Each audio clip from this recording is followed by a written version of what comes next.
Welcome to the deep dive. Today we're plunging into, well, just an astonishing true story. A figure from the 17th century whose life reads less like history and honestly more like the wildest adventure novel you've ever picked up. Absolutely. We're talking about Julie d'Aubigny, also known as Mademoiselle Maupin, or sometimes just La Maupin. Okay. And if you think you have a handle on what a woman's life, let alone an opera singer's life, was like back then, well, prepare for some truly jaw-dropping revelations. Yeah, what's really fascinating about La Maupin, I think, is how the lines between, documented fact and these flamboyant legends just blur. Right. Her career was tumultuous, her lifestyle is incredibly unconventional, and it was the subject of so much gossip, so many colorful stories, even in her own time. The people were talking. Oh, definitely. Yeah. This deep dive, it'll really show you why she remains such an unforgettable character. We're using a pretty comprehensive Wikipedia article as our main source today, which gives us a fantastic framework, really, to explore her life from birth to death, and then kind of look at her enduring cultural impact. And our mission here is To pull out those surprising nuggets of knowledge, and distill the essence of what made her so unique. and what an essence it was. Okay, so Julie d'Aubigny, born 1673. Her father, Gaston d'Aubigny, he was secretary to Louis de Lorraine-Guise. Who was the master of the horse for King Louis XIV, a pretty high-up connection. Yeah, exactly. Now, this is where her story really veers off the beaten path, like right from the start. Her father, he was also responsible for training the court pages, and he'd take a remarkably unconventional approach to Julie's education. That's such a critical point. He didn't just teach her academic subjects, he taught her the kind of subjects normally reserved for boys back then. Right. And crucially, he trained her extensively in fencing. Fencing. Yes. By the age of 12, she wasn't just competent, she was successfully competing against men. 12 years old. 12. If you connect this to the bigger picture, this kind of upbringing was practically unheard of for a girl in that era. It absolutely laid the groundwork for her fiercely independent, kind of defiant spirit. It's hard to overstate how radical that must have been. Then things move quickly. By 1687, she's just 14, and she becomes Louis de Lorraine's mistress. Right, the son of her father's employer. And in the same year, her father's employer, the Count Armagnac, arranges for her to marry a man named Sieur de Maupin. Which is where the name La Maupin comes from, Madame de Maupin. Exactly. But almost immediately after the wedding, like bang, her husband gets sent off to an administrative post way down in the south of France. Convenient. Very convenient. And she stays in Paris. Right, but not for long, it seems. Not for long, no. Also around 1687, d'Aubigny gets involved with an assistant fencing master, a guy named Saran. Okay. Their relationship quickly takes a, shall we say, dramatic turn when Saran kills a man in an illegal duel. Illegal duels. Yeah. Always messy. So rather than face justice, the couple just flees Paris. Wow. Can you imagine the scandal and just the sheer audacity? They apparently made a living on the road, giving fencing exhibitions. Using those skills her father taught her. Right, and singing in taverns and at local fairs. And during these shows, d'Aubigny famously dressed in men's clothing. That's such a striking detail, isn't it? And it raises an important question. What did it actually mean for a woman to openly dress like that back then? Even if she wasn't, trying for a full disguise. Yeah, it's fascinating. It must have been a bold, almost performative defiance of gender norms. Absolutely. It probably allowed her to move in spaces usually dominated by men, maybe offered a kind of freedom. Well, their travels eventually led her to Marseille. And there she joins an opera company, singing under her maiden name, d'Aubigny. So back to her musical talent. Yes, but her life offstage remained just as dramatic. While she was there, d'Aubigny apparently began her first romantic relationship with another woman. The young woman's parents, well, predictably, they were not pleased. They sent their daughter off to a convent in Avignon, possibly the Visitandines convent, hoping to separate them. A classic move back then. But La Maupin wasn't easily deterred, was she? Not at all. She followed her lover right into the convent, entering as a postulant. Just walks in. Pretty much. And this is where the story takes a turn from audacious to, well, absolutely unbelievable. The escape plan she concocted for her lover. It's like something out of a movie. Right, go on. She stole the body of a nun who had recently died. Stole a body. Yes, placed it in her lover's bed, and then set the room on fire to create a diversion before they both escaped together. Wait, she set fire to a convent room with a dead nun in the bed. That's the story. It's almost hard to process, isn't it? A stolen body, arson in a convent. It really does sound like Pulp Fiction. It absolutely does. It truly showcases the almost reckless lengths she would go to for love, for freedom.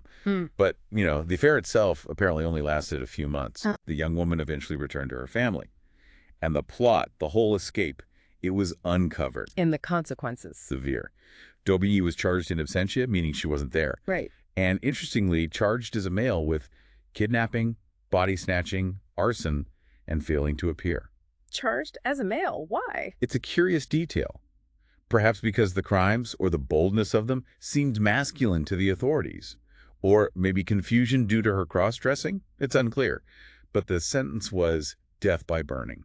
Death by burning. For someone barely out of her teens. It really underscores the profound societal norms she was just shattering with every move. And yet, she somehow avoids this fate. Seems so.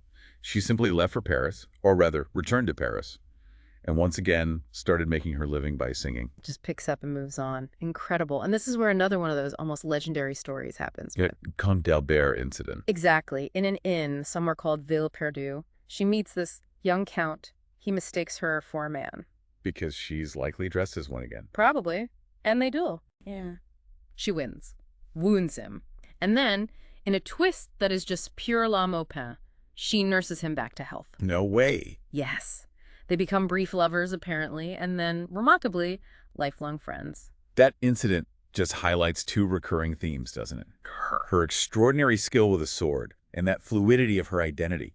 She just navigated this incredibly rigid world by being herself, forcing people to deal with it. Sword in hand, quite often. Quite often. Her talent wasn't just limited to the sword, though. Around this time, Daubigny sought professional singing lessons from a musician and actor named Martial. Okay, getting serious about the opera career now. Seems like it. He was apparently so impressed by her talent, her voice, that he really encouraged her to apply to the Paris Opera. The big time. Was it easy for her to get in, given her reputation? Not initially. There was a refusal at first, but she finally got hired in 1690, apparently thanks to some persistent advocacy from fellow singers Bouvard and Thévenard. They convinced Jean-Nicolas de Francine, who was a key figure connected to the king's household. So connections helped. But ultimately, it's fascinating how her undeniable talent just seemed to outweigh the scandals that followed her everywhere. Right. Her voice must have been truly exceptional. Too exceptional to ignore. It proves that sometimes, extraordinary skill can break through even the most rigid social barriers. She debuted as Pallas Athena in a major opera by Lully, Cadmus et Hermione, in 1690, and she quickly established herself as a real force on the operatic stage. A star is born, despite everything. Pretty much. From 1690 to 1694, she performed regularly with the opera. Initially as a soprano, but she soon settled into her more natural and, by all accounts, more powerful contralto range. Finding her true voice, literally. Literally. And people noticed. The Marquis de Dangeau, a contemporary observer, famously wrote about her performance in one of Destouches' operas in 1701. He described her voice as the most beautiful voice in the world. The most beautiful voice in the world. That's quite an endorsement. Isn't it? She also made a significant name for herself performing outside Paris, notably in Brussels. Right. And it's maybe worth mentioning the convention back then. Women who sang or danced with the opera were formally addressed as Mademoiselle, like Mademoiselle de Maupin, regardless of whether they were actually married. Oh, okay. So it was more like a professional title. Exactly. Less about their personal life, maybe more a title of professional recognition, a way for the institution to acknowledge their artistry, while perhaps, subtly distancing them from conventional society. Interesting. And her public persona? It certainly didn't quieten down once she was famous, did it? Not one bit. Those 18th century biographical accounts are just full of incredible stories from her time in Paris and Brussels. Like the duels. Oh, yes. Winning several duels with the sword. There's one famous occasion where she supposedly took on 3 noblemen in the same evening. 3? Why? The story goes she boldly kissed a young woman at a society ball, and these 3 men took offense and challenged her, one after another. And she fought the ball. And one apparently wounding all 3. That's unbelievable. Then there's the story of her beating up a fellow singer, Louis Gallard du Mesnil. Why? Apparently, he'd been insulting some of the other women performers at the opera, and she wasn't having it. Took matters into her own hands. Wow. If we just step back for a second, her public defiance, her willingness to defend herself and others, it's utterly remarkable for that period. It really is. Yeah. She wasn't just performing on stage, she was performing a life of extraordinary courage and autonomy, refusing to be confined by the very, very narrow roles available to women then. Absolutely. And she continued to wear men's clothes in public quite openly and continued to have relationships with both men and women. It's why modern sources often refer to her as bisexual or queer, which certainly seems to fit the pattern of her life as described. Yeah, the labels are modern, but the life described seems to fit that pattern. And through all this, her operatic career thrived.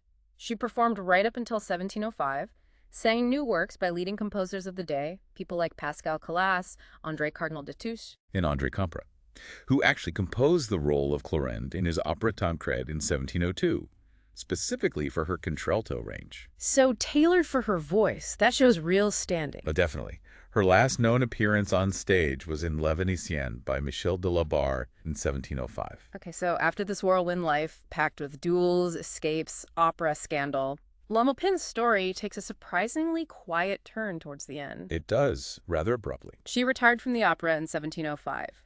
The reason given is the death of her lover at the time, Madame la Marquise de Florensac. Right. Reports from the time say they had dwelt in such affection they believed to be perfect. That suggests a really profound connection. It certainly does. Yeah. This period seems to highlight a quieter, maybe more reflective side to a life that had been anything but calm up to that point. It suggests this loss prompted a significant shift, a move away from the public stage and all its drama. So what happened then, after retiring? She apparently took refuge in a convent.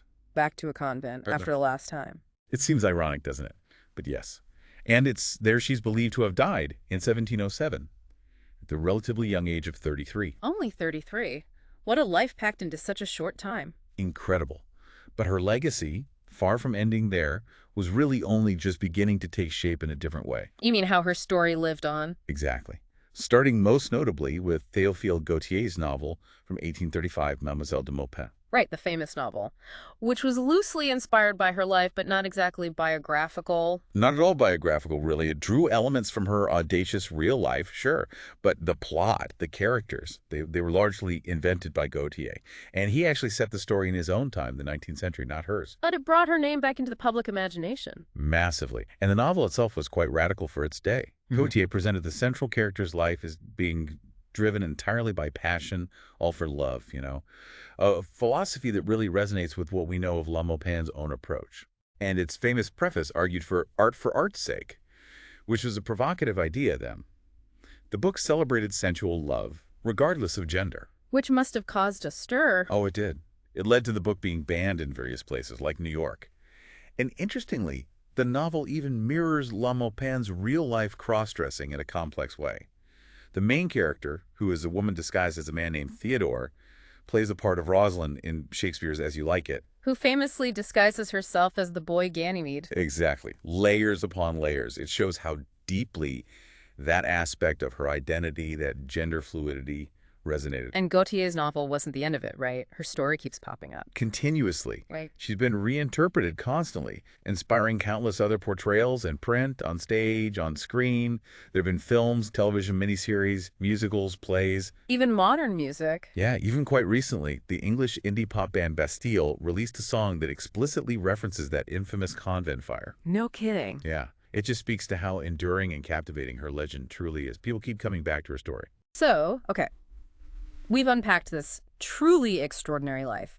Julie Demy, La Maupin, a woman who just seemed to defy every single convention of her time. She really did. A skilled duelist, a captivating opera singer with supposedly the most beautiful voice in the world, a lover of both men and women. Just a figure whose sheer defiance against societal norms still echoes so powerfully through history. Yeah. It really makes you wonder, doesn't it? About the power of individual will, individual spirit, against the overwhelming tides of convention. Absolutely. And maybe for you, our listener, consider this. How does Julie Daubiny's story, this incredible mix of documented facts and, let's face it, legendary, almost unbelievable tales, how does it challenge our perception of what was actually possible for women, for anyone, really, back in the 17th century? What can we maybe learn about courage, about authenticity, about living life completely on your own terms from someone who centuries ago blazed such an unforgettable and truly unique trail?